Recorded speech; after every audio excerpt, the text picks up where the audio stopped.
is probably one of the great American heroes of our civil rights era, whom we are fortunate to have still with us today.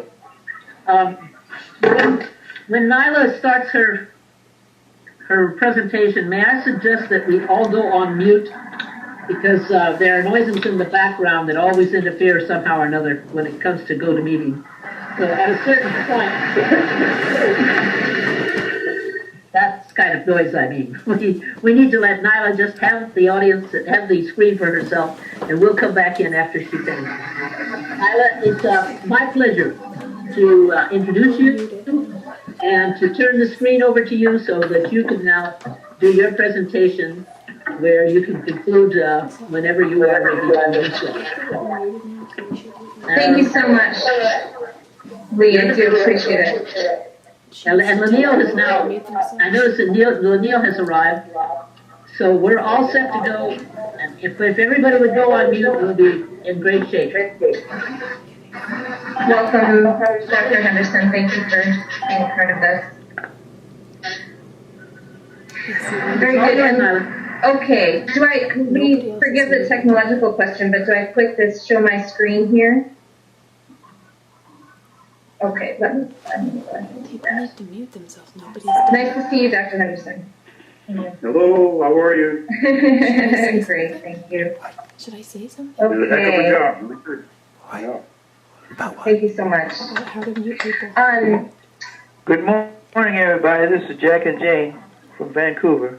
Hello, Jack. Hello, Jane. Thank you for being here. Hello. It's a great day Terrific to for hear all your of us. voices. Welcome. Happy to have you. We're about to start. Okay, Nyla, go for it. Thank you so much. I'm gonna see if I can drop that down there. Thank you very much for all being on the call. The topic of my research study and dissertation is a study of the civil rights leader, labor organizer, and educator Jack Hunter Odell and his contributions to the Institute for Community Leadership. I would like to say, first of all, that I was first exposed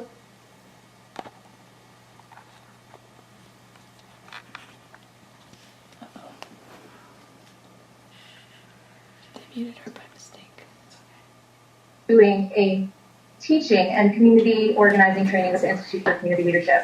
And the 7 years since have provided an education on Dr. King's nonviolence, community organizing, pedagogy of progressive education, and the history of social movements.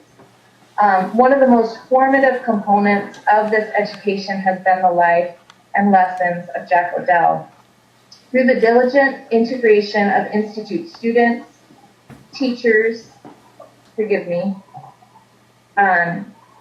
staff and board members of all ages, races, and professional areas into meetings with Jack Odell.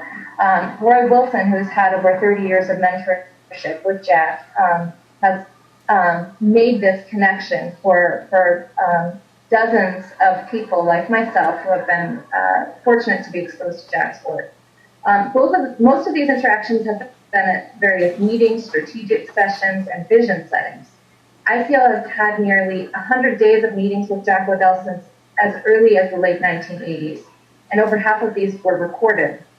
They include strategy sessions, specific programs, discussions of challenges, and others with classes that Jack has offered on the global and historical context of our current movement.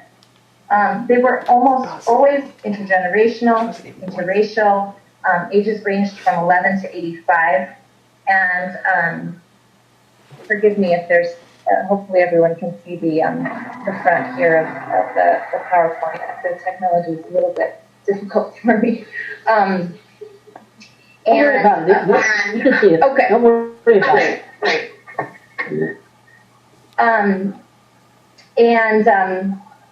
The sessions ranged from 3 days to 1 day at a time. Most of them involved a specific agenda put together by the Institute and Jack together in the weeks prior. And they've been held at a variety of locations, including the Jack Hunter Odell Education Center, where a few of us are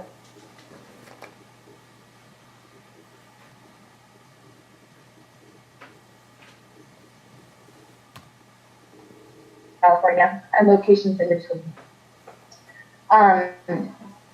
Nyla, would you repeat that again? I missed it, and I don't know if everybody else did, but I lost you. Your voice just disappeared. Okay. Yeah, that was Denise. Try it again. Yes, the locations for these sessions have included the Dr. Bell Education Center, where a number of us are right now, the Martin Luther King Jr. Freedom Center in Oakland, California, and Jack Odell and Dr. Jane Powers' home in Vancouver, BC, and locations in between. My research evaluated over 60 tape-recorded sessions that are really a wonderful opportunity, a profound opportunity for those that might someday be able to hear them, soon be able to see their transcriptions and learn from the lessons that have been derived from their content, specifically as they relate to the development of the Institute for Community Leadership.